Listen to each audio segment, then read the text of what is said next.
Hello दोस्तों। कैसे हो आप लोग? आई थिंक सब बढ़िया और मज़े में होंगे। चलिए आज सुनते हैं कहानी, मज़ेदार और प्रेरणादायक। सुनिए और मज़े लीजिए। और हाँ, चैनल में नए हैं तो सब्सक्राइब जरूर से कर लीजिएगा।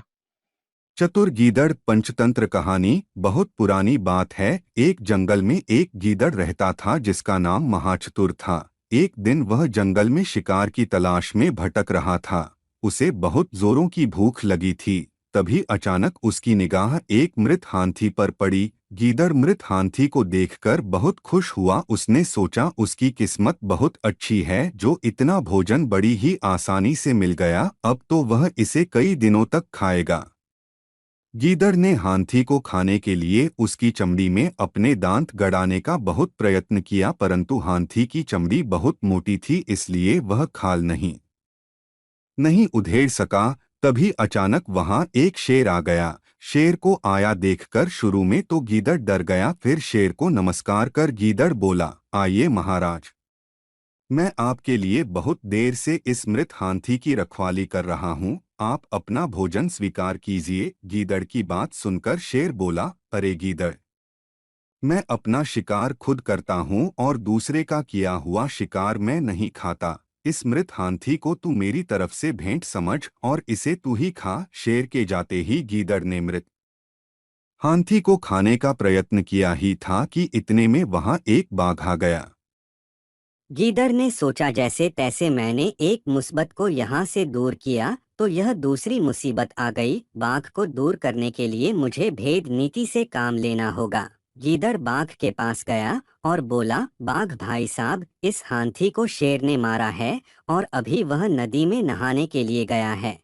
मुझे इस हाथी की रखवाली करने के लिए यहाँ छोड़ गया है और मुझसे बोला है कि अगर कोई जानवर यहाँ आकर मेरे शिकार को खाने की कोशिश करे तो मुझे बतला देना।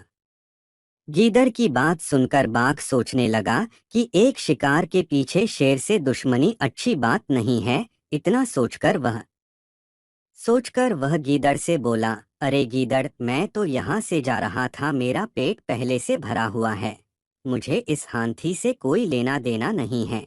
मैं तो बस अपने रास्ते जा रहा हूँ, शेर आए तो मेरा नमस्कार बोल देना। इतना बोलकर बाघ भी वहां से चला गया। कुछ ही देर में उस स्थान पर एक चीता आ गया। गीदड़ ने सोचा चीते के दांत बहुत पैने होते हैं, क्यों ना इस चीते से हाथी की खाल उधड़वा ली जावे। जैसे ही चीता मृत हाथी के पास आया, गीदड़ बोला, भाई चीता, जान पड़ता है तुम बहुत भूखे हो। इस हाथी का शिकार शेर ने किया है और मुझे इसकी रखवाली में छोड़ गया है।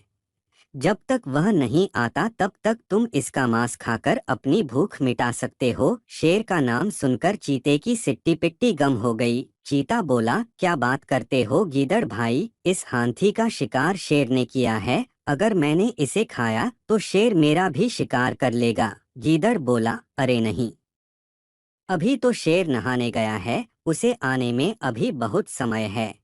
वैसे भी मैं यहाँ पहरा दे ही रहा हूँ, जैसे ही शेर आएगा मैं तुम्हें आवाज लगा दूंगा, तुम तुरंत ही यहाँ से भाग जाना। गीदड़ की बात मानकर चीता हाथी को खाने लगा। जैसे ही चीता ने एक दो जगह से हाथी की खाल निकाली, गीदड़ चिल्ला पड़ा, भागो भागो, शेर आ रहा है। गीदड़ की आवाज सुनकर चीता वहां से 9 दो 11 हो गया। अब गीदड़ ने कटी हुई जगह से मृत हाथी का मांस खाना शुरू कर दिया। अभी गीदड़ ने थोड़ा सा ही मांस खाया था कि वहां एक और गीदड़ आ गया। महाचतुर गीदड़ जानता था कि यह मेरे समान ही शक्तिशाली है, इसे हराया जा सकता है। इसलिए महाचतुर उससे भिड़ गया और उसे दूर तक खदेड़ दिया। इसके बाद महाचतुर गीदड़ ने कई दिनों तक मजे से मृत हाथी को खाकर अपना पेट भरा।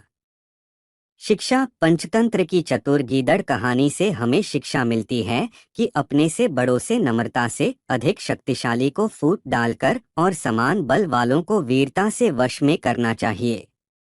कहानी कैसे लगी मेरे प्यारे दोस्तों? अच्छी लगी तो लाइक शेयर और सब्सक्राइब ज़रूर से कर लीजिए ताकि आपसे हमें प्रेरणा मिले और आपके लिए ऐसे मज़ेदार कहानियाँ ला सके और आप लोगों को सुना सके ताकि आप इन कहानियों से कुछ सीख सके और आप लोगों को भी प्रेरणा मिल सके। तो हमारे लिए लाइक और सब्सक्राइब तो बनता है हमारे प्यारे दोस्तों, तो कर दीजिए ना दोस्तों।